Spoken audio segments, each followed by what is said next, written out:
Високопреподобие, уважаеми отец Максим, Ваше Високопреподобие, уважаеми отец Петър, Ваше Високоблагоговейства, все благоговейства, честни отци, уважаема госпожо Георгиева, директор на дирекция култура и духовно развитие, уважаема доктор Радева, началник на регионалното управление на образованието, скъпи гости, обични Господа, брати и сестри. Благодаря се сърдечно на Негово Светейшество Българския патриарх и Софийски митрополит Данил за неговото топло приветствие по повод 23-то издание на Седмицата на православната книга. За поредна година с вълнение и духовна радост приветстваме откриването на Седмицата на православната книга. За нас това е благодатно време. От една страна имаме възможност отново да бъдем заедно, споделяйки радостта си от общуването, а от втора, това е време, през което можем да благовестим за непреходното слово на църквата, за дълбокото богословие на светите отци, за богатството на православната книжнина.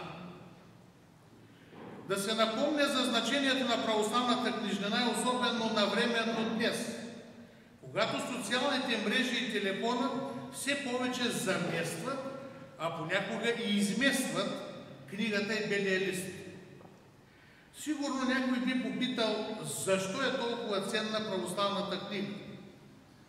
Отговорът е, че тя не само съдържа знание, но и че това знание е различно.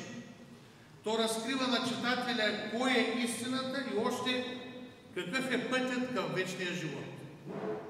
Затова православната книжнина с основание е определена като съкровищница, която таи в себе си история, богословие, култура и най-вече духовност.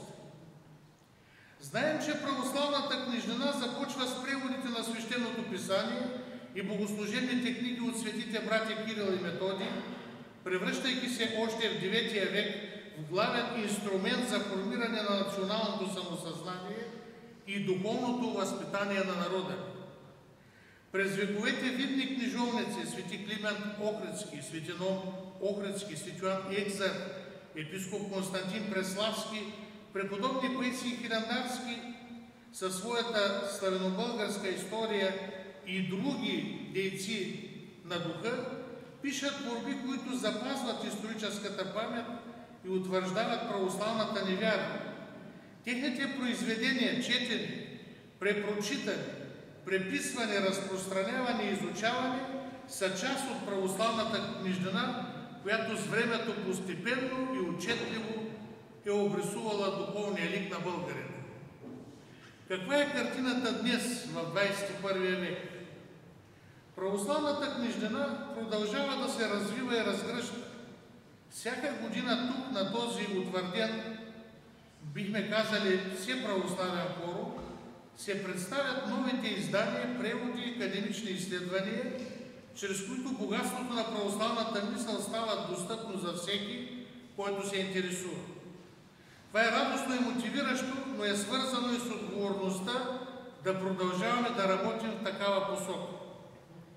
Позволете именно във връзка с отговорността накратко да споделим две наблюдения, които се оказват предизвикателства на съвременния начин на живот и към които всеки от нас, пастир, родител, учител и въобще гражданин, не бива да остава безразличен. Първото наблюдение е свързано с засилващия се превес на виждането на Словото.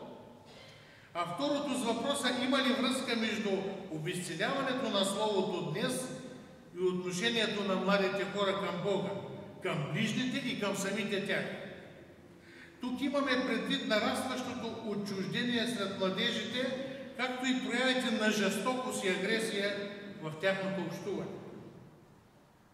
С тревога и болка отбелязваме, че преди малко повече от 2 седмици в столичен мол 15-годишно дете отне живота на друго, също толкова годишно. Оказва се, че детето, което е извършител на деянието, е безпризорно и с множество криминални прояви. Децата не са виновни, или ние, които ги отглеждаме и възпитаваме? Не са ли всъщност децата огледалото, което отразява нас? Поставена в такъв контекст, значимостта на православната книжнина ясно се откроява предвид, че духовното просветление е в основата на истинското възпитание. Превесът на виждането над Словото, първият съзнателен акт на човека, сътворен по Божия образ, е изобретяването на Словото. По Божия воля Словото е трябвало да стане и е станало плод на свободното човешко творчество. И тук е отговорността на човека. Словото не може да отнема или да изопачава истината, защото то е предназначено за познаване на истината. Самото съотнасяне на Словото с Словото, което е Христос, т.е. истината, означава, че Свещеното Писание, свободата на Словото се осмисля като право на истина. Право да я търсиш и познаваш, да я придобиваш и свободно, както и отговорно, да я предаваш на другите. В днешното време на десакрализация на Словото, християнски език сякаш е изтласкан в покрайнините на културата и за мнозина думите имат главно метафоричен смисъл. Какво доведе до заместването, а дори и до изместване на Словото от виждането?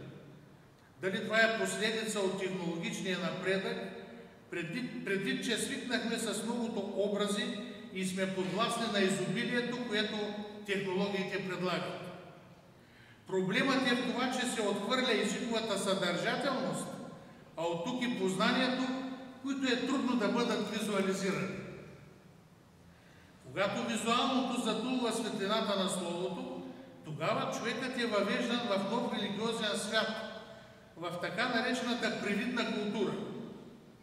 Видимата реалност, предадена единствено чрез света на образите, може да изгради светоглед на живота, но не може да изгради начин на мислене. И в голяма степен пример за това са съвременните млади хора. Обезценяването на Словото отдалечава младежите от вярата. Те са любопитни към различни религиозни истини и ценности, но понякога са безразлични или отрицателно настроени към религиозните институции. Фактът, че са безразлични към институционализираните форми на религиозност, разкрива, че те търсят Бога и са открити към вечната истина, но са склонни да следват модифицирани форми при изпълняване на тази религиозност. Така, когато младите се бунтуват срещу света, срещу авторитета на родителите, учителите, духовниците, институциите, те всъщност се борят за връщане на изгубения смисъл, т.е. на смисъла на живота им. И важният въпрос е в случая как да подходим. Като държим на ценността на Словото, като им открием кое е истината, но чрез думи, които ще възприемат и осмислят. Ако чрез православната книжнина младите хора се възпитават с правилно мислене за църквата, тогава промените ще стават постепенно и с лекота. Необходимо е да им се покаже, че тайната на църквата е светата литургия, че богослужението е изходната точка за тяхното въвеждане и възпитаване във вярата. Уважаеми участници и гости, накрая бихме искали да споделим нашата убеденост, че православната книга не е просто текст. Тя е духовен пътеводител. Тя надскача времето, пространството и физическото присъствие. Тя е среща между автор и читател, между личност и общност. Тя ни учи да слушаме, да разбираме, да уважаваме. Тя е диалог с другия човек. Тя е прозорец към света. Да, всичко това е православната книга, но не само. Тя е и начин да се вгледаш в себе си честно, дълбоко и болезнено. Помага ти до някъде да получиш отговори за Бога, за творението, за смисъла на живота ти, за предназначението ти като човек, за вечността. Защо до някъде? Защото православната книжнина не е теоретично доказване на аксиоми и хипотези, а изразяване на опитност във вярата. Затова и основата на православната книжнина е Божественото откровение, нейната постройка са богооткровените догмати, а действителната изява е животът в църквата. На всички участници и гости на седмицата на православната книга сърдечно благопожелаваме радостни спомени от красивия град Варна, лични успехи, творчески постижения и всяко добро от Господа. Божията любов и Неговата велика милост да бъде с всички нас.